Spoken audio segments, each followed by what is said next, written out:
ನಮ್ಮ ಕೊಪ್ಪಳ ನಗರದ ಮೌಲಾನಾ ಆಜಾದ್ ಮಾದರಿ ಆಂಗ್ಲ ಮಾಧ್ಯಮ ಶಾಲೆ ಸರ್ದಾರ್ ಗಲ್ಲಿ.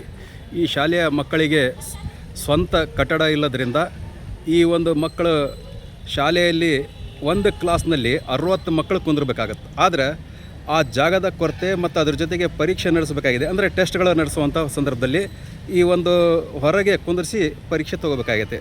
ಇಂಥ ಒಂದು ಪರಿಸ್ಥಿತಿ ಈ ಶಾಲೆಗಿದೆ. ಇಲ್ಲಿ ಚುನಾಯಿತ ಪ್ರತಿನಿಧಿಗಳ ಏನೂ ಗಮನ ಕೊಡ್ತಾ ಇಲ್ಲ. ಅದ್ರ ಜೊತೆಗೆ ಇಲ್ಲಿ ಅಧಿಕಾರಿಗಳು ನಮಗೆ ಸಂಬಂಧ ಇಲ್ಲ ಅನ್ನುವಂಥ ರೀತಿಯಲ್ಲಿದ್ದಾರೆ. ಇಲ್ಲಿ ಶಾಸಕರು ಆಶ್ವಾಸನೆಗಳೇ ಕೊಡ್ತಾ ಇದ್ದಾರೆ ಹೊರತಾಗಿ ಈ ಮಕ್ಕಳಿಗಾಗಿ ಏನೋ ಒಂದು ಸ್ವಂತ ಕಟ್ಟಡ ಕೊಡುವಂಥದ್ದಾಗಲಿ ಅಥವಾ ಅವರಿಗೆ ಸೌಲಭ್ಯಗಳು ಮೂಲಭೂತ ಸೌಲಭ್ಯಗಳು ಕೊಡೋದಾಗಲಿ ಯಾವುದೂ ಇಲ್ಲ. ಇಲ್ಲಿ ಕನಿಷ್ಠ ಶೌಚಾಲಯ ಆಗಲಿ ಅಥವಾ ಮೂತ್ರಾಲಯ ಆಗಲಿ ಅದು ಯಾವುದೂ ಇಲ್ಲದ ಕಾರಣ ಇಲ್ಲಿ ಒಂಥರ ಬೀದಿ ಪಾಲಾದಂಥ ಪರಿಸ್ಥಿತಿ ಈ ಹುಡುಗರಿಗಿದೆ. ಅದಕ್ಕೆ ಆದಷ್ಟು ಇಲ್ಲಿ ಶಾಸಕರು ಗಮನ ಕೊಡಬೇಕು.